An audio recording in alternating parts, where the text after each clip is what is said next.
Welcome back students to the final part of the chapter 1.2. On to the summit we reached the top. If you remember, we had stopped at the point where Tenzing and Hillary have reached Mount Everest.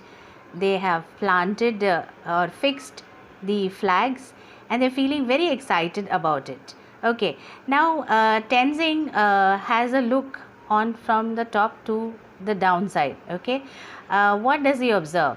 He sees that below all the hills and mountains look like gods and goddesses. Very cute. From top they seem so very small. Even the plain areas, he says, like they are looking like broken pieces of the map. Okay. Then he says there is not much of space to stand on the top. You are standing on the topmost point, and he says barely 2-3 people can stand. But when you come down 20 to 30 feet, there is a small flat area where 2 people can sleep, and where you could comfortably put one tent and people can sleep over there.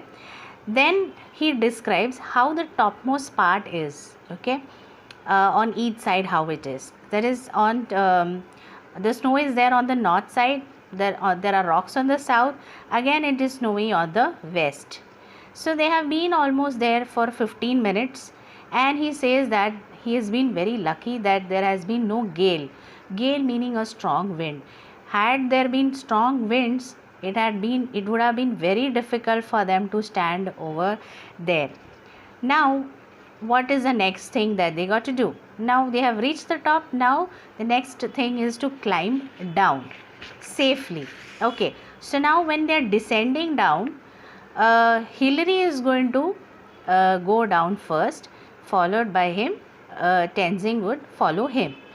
But then throughout the journey downwards, again what is going on in his mind is their safety.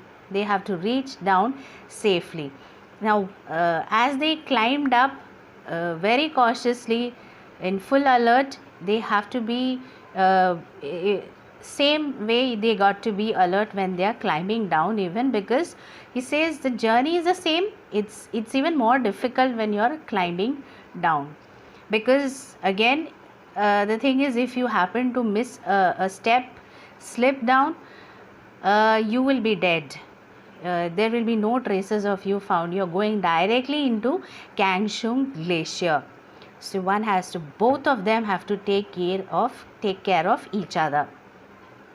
So what was needed is more of caution, more alertness on their side was required.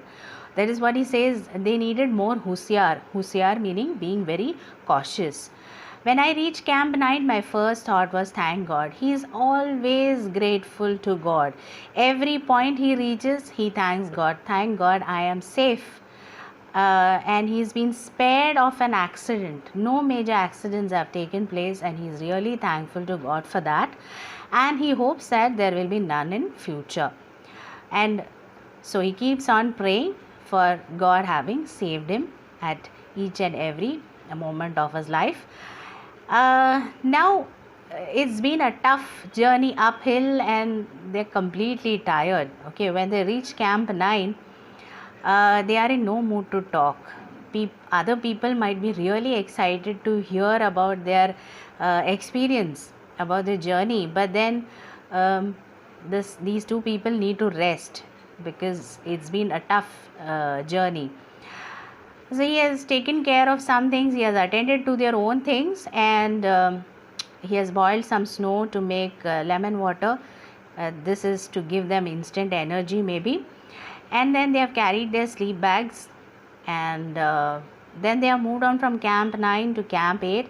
So you find some more team members are there at Camp 8 waiting for them. I raised my arm with a thumbs up, showing that their mission was absolutely successful. And CWF Noisy and WG Love saw us, and their faces flushed with joy. Everybody was happy for their success. And he goes down.